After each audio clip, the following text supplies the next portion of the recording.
değil mi?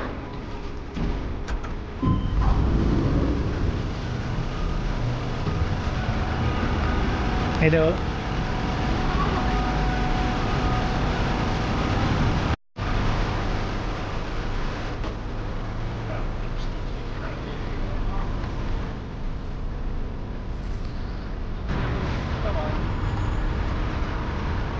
Burada en sevdiğim özellik, karşıdan karşıya geçiyoruz ya, arabalar direkt duruyor. Avrupa'nın en fakir ülkesinden herkese merhabalar. Merhabalar, yeni videomuza hoş geldiniz. Burası Avrupa'nın unutmuş olduğu Avrupa'nın en fakir ülkesi Moldova. Moldova'nın merkezi Kişinev'deyiz arkadaşlar.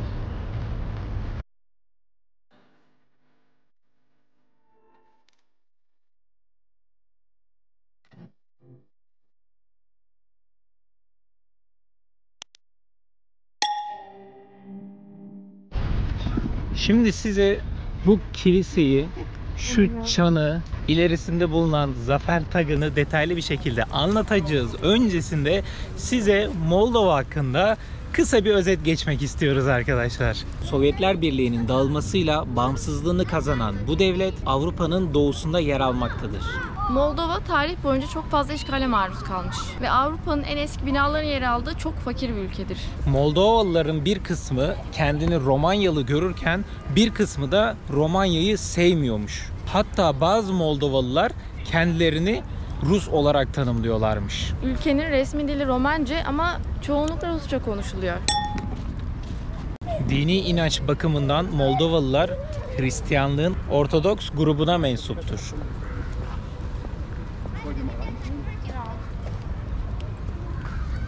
Ülkenin başkenti şu an bulunduğumuz yer Kişinev'dir. Yaklaşık nüfusu da 3 milyondur.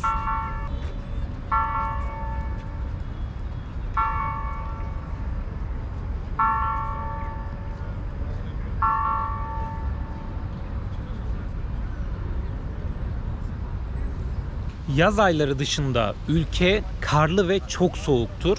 Biz şu an Eylül ayında olmamıza rağmen geceleri gerçekten yolda yürürken üşüyoruz.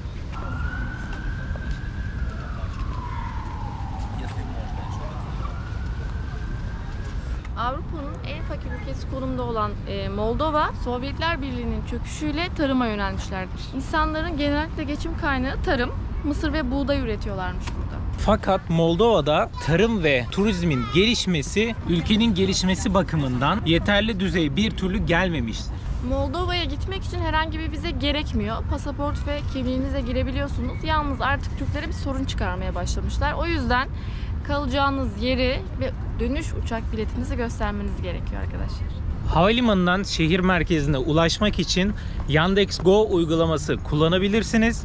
Ayrıyetten 30 numaralı otobüsler Troleybüs, tam ismini telaffuz edemediğim o elektrikli otobüsler şehrin tam merkezine gelmektedir. Havalimanı şehir merkezine 13 kilometre uzaklıktadır. Biz Yandex.Go çağırdık. 127 leyi tuttu. 127'yi de 4 kişi olarak 4'e böldük. 127 leyi şu anki kurla 254 lira yapmaktadır. Onu da 4'e bölüp aramızda paylaştırdık. Normal bir taksiyle de ulaşım sağlayabilirsiniz. Fakat daha fazla paraya mal olabiliyor arkadaşlar. Aslında en önemli konu havaalanında para bozdurmayın arkadaşlar. Biz 10 dolar bozdurduk. Yaklaşık 172 lei verdi. O yüzden birkaç dolar bozdursanız sizin için yeterli olabilir. Konaklama olarak biz ilk gece Hostel Small Price'ta kaldık. Bu tam Pietra Centrala pazarının, yani şehir pazarının hemen arka sokağında bulunuyor. McDonald's'ın hemen dibinde bulunuyor.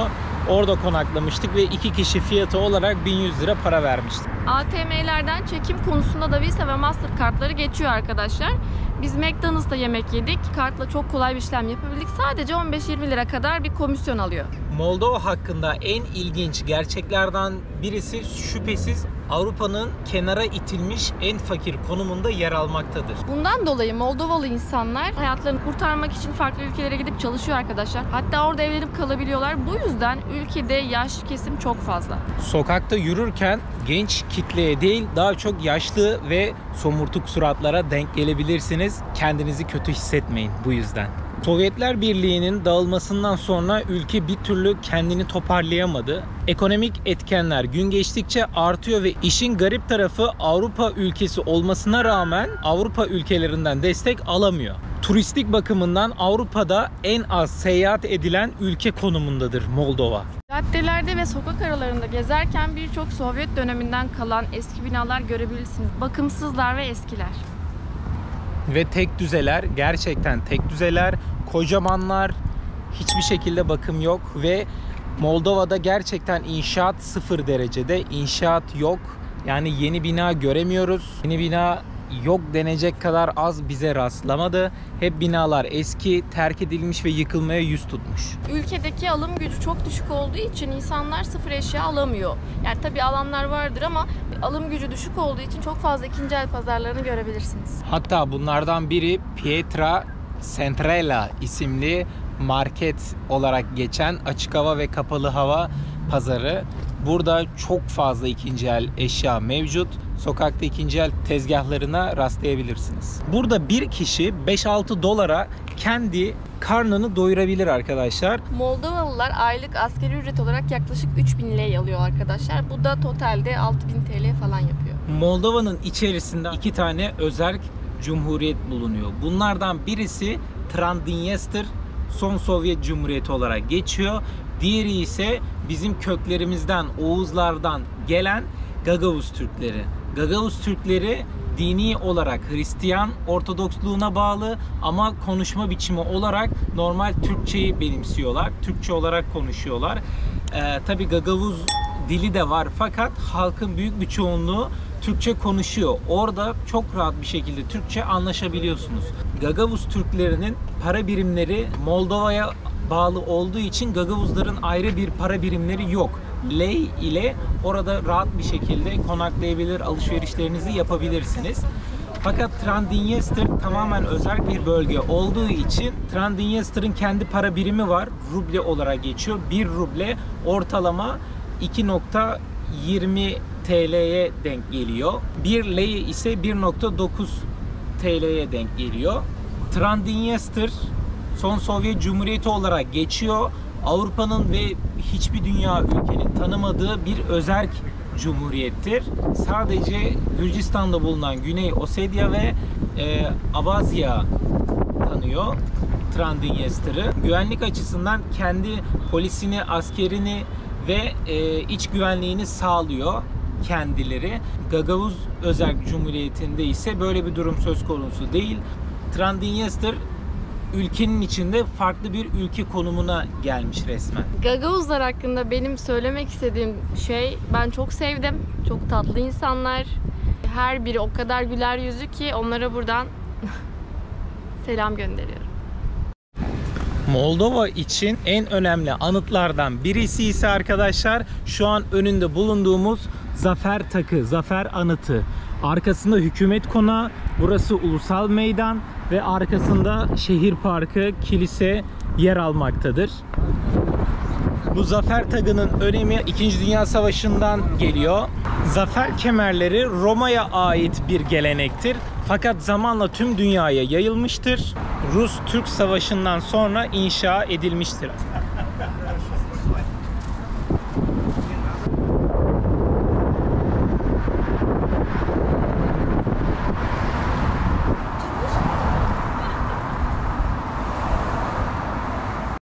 Beyaz mermer zemin üzerine yapılmış saatli zafer tagı. 1840 yılında yapılan Rus-Türk Savaşı'ndan sonra zafer anıtı olarak yapılmış buraya.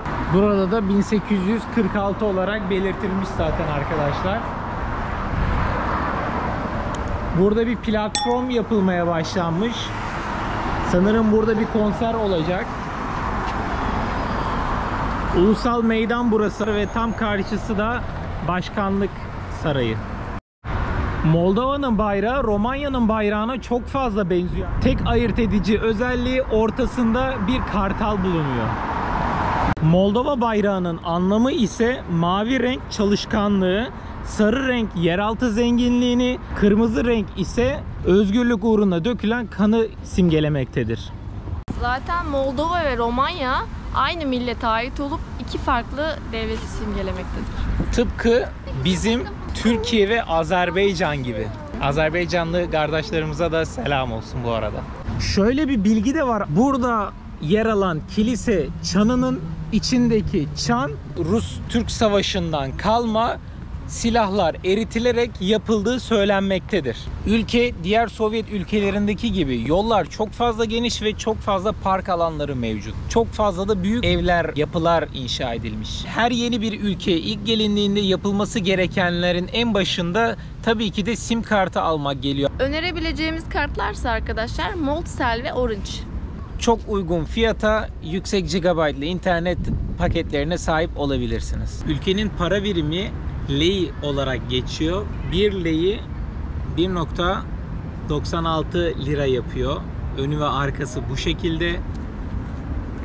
5 lei bu şekilde. Arkası böyle. 10 lei bu şekilde. Arkası böyle. 50 arkası böyle.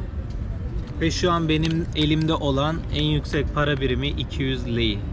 Yaklaşık olarak 420-410 lira civarında bir para yapıyor arkadaşlar. Ülke hakkında genel bilgileri öğrendiğimize göre haydi gidelim şehrin içini gezmeye. 1830'larda neoklasik tarzda inşa edilmiş bir kilise.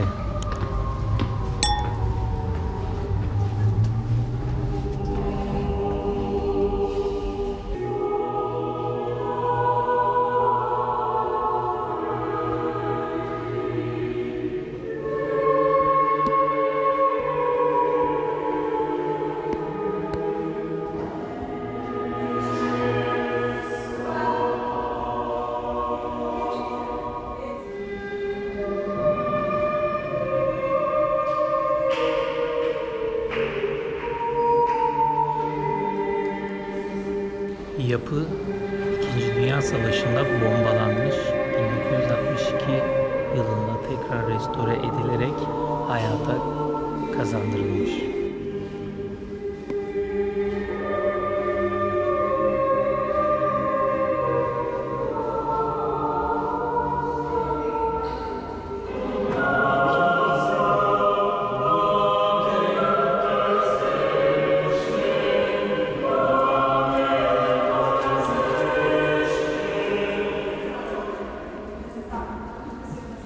Moldova'da en dikkat çekici şey ise arkadaşlar trafik kurallarına insanlar inanılmaz derecede uyuyorlar. Bakın.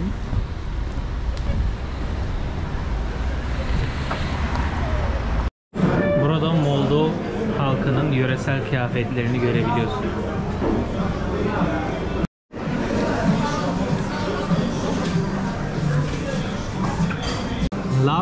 La Cinte.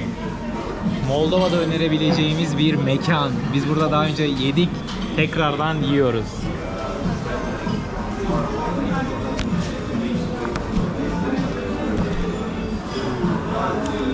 Şu çorbayı kesinlikle öneriyorum.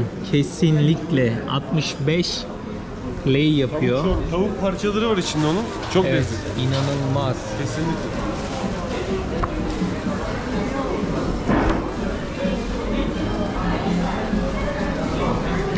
Yemek seçimlerinde eğer domuz eti yemiyorsanız kesinlikle gelen garsona sorun. Domuz eti istemiyorum diye söyleyin ve seçtiğiniz yemeğin içerisinde domuz eti var mı yok mu onu öğrenin. Bu konuda hassas davranıyorlar. Emin olabilirsiniz. Şeye benzemiş ya, benim boğazıma bal kaçmıştı ya kanka, anlattım geçen. Evet, öyle oldu. Abim orada pişti oynuyordu arkadaşıyla. Orada yengem geldi. Dedi Aslan dedi, Sadık ölüyor, farkındasın değil mi dedi. Yok yok bir şey olmaz ya. Öyle mi diyor? Ha, yüzüm de mor. Böyle ha. sakince. Tabii aynen orada piştiği devam etti. Geçtiğimiz yıl ondan önceki Peki Ramazan. ondan sonra bir sıkıntı oldu mu kanka mesela beyinde, fizyolojide? Bende mi? Yani, Kanka artık şey yapamıyorum. Algıda bir kapanıklık var. Yani o anlamda biraz sıkıntı yaşıyorum. Tabii o neden günden dolayı? sonra. Şimdi orada hava gitmeyince mi çıkıyor? Tabii oksijenle beslendiği için beyin kanka. Böyle şeyler olabiliyor. İçeride değişik bir ambiyans vardı. İnsanı çeken gerçekten ama bizim camilerimiz daha Ya Fatma ambiyans. sen yoktun bilmiyorum. Az kaldı böyle dedi. Ben de geleceğim söyleyeceğim. Allah aşkına böyle dedi. Baktım kapının girişinde Hazreti İsa'nın resmi var böyle. Böyle yapıyor adam. Böyle. Aynen aynen. Kanka neredesin diyorum. Kilisedeyim. Ben ses koyuyor kilisedeyim. Camiye gitsin. Abi gel oğlum cumadayız. Vaftizden sonra ara. Vaftizden sonra ara. Bu da Enes ya.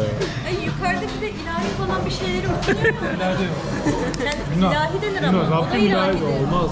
İlahi. Senfoni orkestra yapma. Dini ezgilerin koro da hepsi diyebiliriz. ilahidir ya. Koro. Ay, ilahi ya, koro başka bir şey. Oğlum Tamam hadi senin okuyacağız. İlahi olsun. Ama Orada şey ilahi yani. okunuyor, yanlış okuyorlar. Enes dedi ki bildikleri vardır mı diyor, bir şeyler diyor. Orada onları savundum bir de. Yukarıda böyle bir ritim şaşırdılar. Ya bir Güneş oldu, şey değil mi tam ya? giderek. Krallığa çok kralcı. Osaka. Seni hiç Koreli zannediyorlar değil mi? Bilerek yapıyorsun. Bunu bilerek yapıyorsun. Yani daha böyle yani birisine bir şey sordun bu Japon, bu garip. Türk iş diyor Ben Allah az belanı. önce bir saat uyudum ya, uyku arasında uyandım. Enes'in şey cümlesini duyuyorum sadece. Japonlarla tanıştım. Ne dedin sen? Nereli? Korelilerle tanıştım. Japon zannettim. Yok Japon, Moğol zannediyor. Mongol mu? Şaşırırlar İstanbul gibi deyince. Aynen kanka. Aynen kanka senin genler bir Moğollara Ben dayanıyor. dedim 200 yıldır İstanbul. Diyebildin mi? Nasıl dedi o Enes? Dedin mi? 200. O kadar yalan söylüyor ki kendi de inanmaz. Vallahi dedi. Biraz daha öteki. Dedin mi? Bak bak. Adamın İngilizce konuşabilmesi güldürüyor onu. Ne dedin kanka? 200 lirayı gösterir mi dedin? Before 200 Before 200 200 diyor. sit oturuşun. Tamam çok aldı sonrası ne oldu? Sit İstanbul sit. İste. North sit. Adam dedi yok artık. Evet. Arnavut neydi? Albanya Village. Şaşırdılar. Öyle mi dedin? İstanbul Airport yanı. Öyle mi yaptın? Allah seni ne yapmasın Enes ya. hep nasıl konuştun gerçekten? Kimse inanmıyor değil mi Enes? Kimse inanmıyor ha. YouTube kanalı. Arabada kim diyor? Benden bahsediyorsun değil mi sen? Arabadan bahsediyorsun. Komşudan. Orada konuşmadın mı? Kanka sen bunu içmeyecek misin? Orada da sadece aynı şey söyledin. İçmeyeceğim. Alabiliriz, hepsini alırız. Tadımızla alakası yok.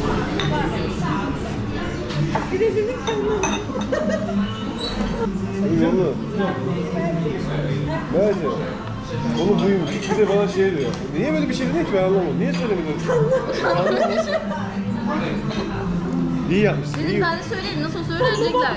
Oğlum bende bir şey var herhalde ya. Ben önemli bir şey var. Merve geldiler yine. Yine. 4 tane o küçük asansörde 4 kişi. İri. Küçük kız vardı ya, 10 ama dakika. çok ufaktı yeri. Kız diyor ki, o kız diyor ki biraz daha kalırsak ben hiç iyi olmayacağım diyor. Bu diyor ki ben de iyi olmayacağım diyor. Bu böyle yapmaya başladı. Kanka dedim sakinleşelim bak bir geliyorlar şimdi. Ama Ahmet de diyor ki o sırada şu kadarcık aşağı indik. Bak kapıyı çektim böyle bak. Kanka azıcık aşağıdayız böyle çok Azıcık böyle. dediğin ne demek? Açsa kapıyı. Ne zaman pirinç dizisindeyiz dedi böyle lap diye düşüyor. Orası 3 kişilik, niye 4 kişi biliyor? Kız atladı ya. Ben Türk'üm dedi. Geliyor mu dedi. Gel dedim. Yani. Sonra asansör kaldı. Dedim Merve sen bir çık sonra gelirsin. Türkler asansöre binsin. Ben Türk'üm. Canınız sağ olun. Teşekkür ederim. Abi böyle mi? Keş mi kart mı? Kart. Kart. Keş, kart.